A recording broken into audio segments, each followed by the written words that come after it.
یہ ہیں حیدرآباد سندھ کی رہنے والی کشش خواجہ، جو سماجی کام حیدرآباد میں کرتی ہیں اور خاص طور پر سماجی کاموں میں بڑھ چڑھ کر حصہ لیتی رہی ہیں۔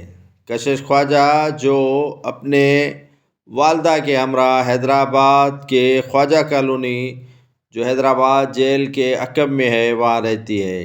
کافی دن بیت گئے ہیں، انہیں دھمکیاں مل رہی ہیں انہیں قتل کرنے کی، اور انہیں جانی اور مالی دھمکیاں دی جا رہی ہیں، لیکن انتظامیہ ہے کہ اس معصوم بچی کو تحفظ دینے کے لیے کوئی خاطر خواہ اقدامات کرنے کے لیے تیار نہیں ہے۔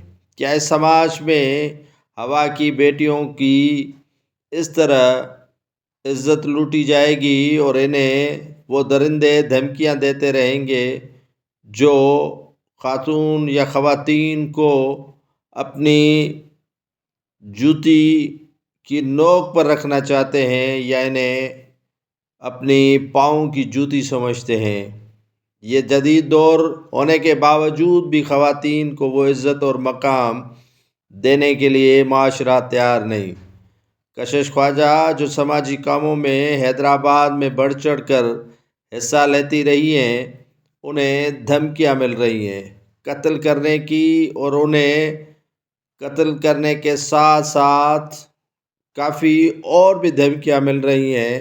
یہ چیخ و پکار ان کی، اور یہ رو رو کر انتظامیہ کو دہائیاں دے رہی ہے کہ آخر انصاف میرے ساتھ کب ہوگا، اور انتظامیہ اسے اپنا ہی وہم قرار دیتے ہوئے معاملات کو ٹال دیتی ہیں۔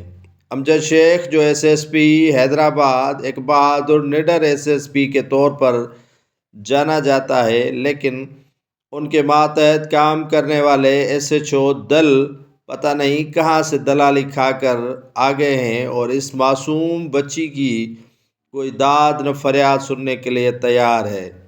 اس طرح کی کشش خواجہ جیسی بہادر لڑکیوں کا نسل کشی کیا جائے گا اور انہیں قتل کیا جائے گا یا انہیں دھمکیاں دی جائیں گی، تو پھر ہمارے سماج میں خواتین کس طرح آگے بڑھے گی؟